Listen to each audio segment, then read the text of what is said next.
Hello বন্ধুরা, পশ্চিমবঙ্গে SIR চালু নিয়ে রাজ্য এবং নির্বাচন কমিশনের মধ্যে কিন্তু তুমুল বিবাদ চলছে।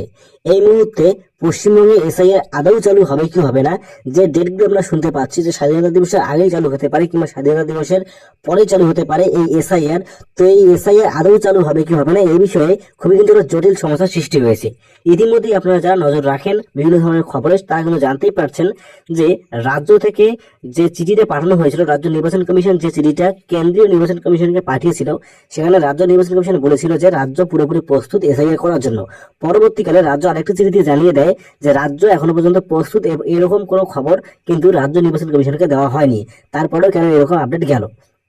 তার সঙ্গে নির্বাচন কমিশনের সাথে রাজ্য সরকারের আরেকটা বিবাদ চলছে যে রাজ্যের যে নির্বাচন কমিশনের কয়েকজন আধিকারিক ছিল যারা ডাব্লিউবিসিএস অফিসার র্যাঙ্কের, তারা ভোটার তালিকার নাম তোলা নিয়ে কোনো একটা গন্ডগোল করেছিল, যার কারণে কিন্তু কেন্দ্রীয় নির্বাচন কমিশন তারা রাজ্যকে চিঠি দিয়ে জানিয়েছিল সেই অফিসারদের বিরুদ্ধে ব্যবস্থা নেওয়ার জন্য। কিন্তু রাজ্য সরকার জানিয়ে দিয়েছিল যে তারা কোনো ব্যবস্থা গ্রহণ করবে না, কারণ তারা সেরকম কোনো বড় ভুল করেনি। এই বিষয়ে কিন্তু নির্বাচন কমিশন জানিয়ে দেয় যে যদি রাজ্য সঠিক পদক্ষেপ না করে সেক্ষেত্রে কেন্দ্রীয় নির্বাচন কমিশন তাদের নিজের ক্ষমতা প্রয়োগ করবে। এই নিয়ে রাজ্য এবং কেন্দ্রীয় নির্বাচন কমিশনের মধ্যে একটা চরম বিবাদ চলছে। এবার এই বিবাদের মাঝখানে যে বিষয়টি স্পষ্ট হয়ে গেছে সেটা হচ্ছে এসআইআর। রাজ্য সরকার বলছে যে রাজ্য এখনো পর্যন্ত এসআইআর জন্য প্রস্তুত নয়, কিন্তু কেন্দ্রীয় নির্বাচন কমিশন তারা যারা জানাচ্ছে যে নির্বাচন কমিশন যখন বিহারে এই যে এসআইআর প্রসেস চালায়, তো তখনই কিন্তু বলে দেওয়া হয়েছিল প্রত্যেকটা রাজ্যকে যে প্রত্যেকটা রাজ্যেই এই এসআইআর চালু হবে।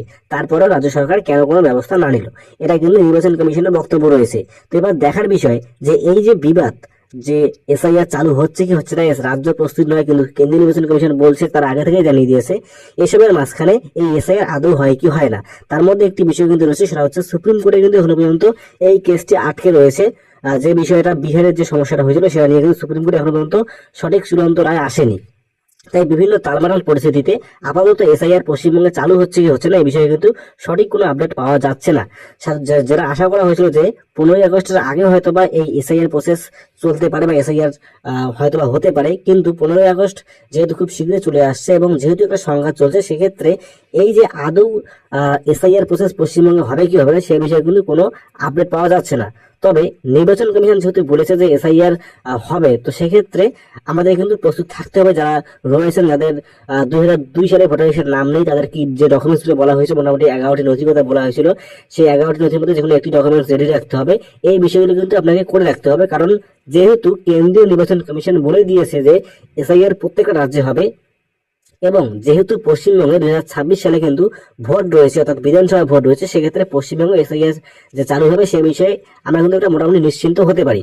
তো সেই জন্যই যাদের সমস্যা রয়েছে, বিভিন্ন ডকুমেন্ট আছে, সেই ডকুমেন্টগুলো ঠিক করে রাখুন। এবং যাদের 2002 সালে ভোটার লিস্টের নাম নেই, তারা অনুগ্রহ করে আপনাদের যে 11টি নথির কথা বলা হয়েছিল, যদি সেগুলো না জানেন তাহলে আমাদের চ্যানেলে গিয়ে দেখে নেবেন। সেই ভিডিওগুলো বলা হয়েছিল যে কোন কোন নথি লাগবে, এবং যেকোনো একটা নথি থাকলে কিন্তু হয়ে যাবে। সেই বিষয়গুলো একটু নজরে রাখবেন। আশা করছি আপডেটটি আপনাদের খুবই ভালো লাগলো। যদি ভালো লাগে অবশ্যই কমেন্ট করে জানাবেন, এবং এরকম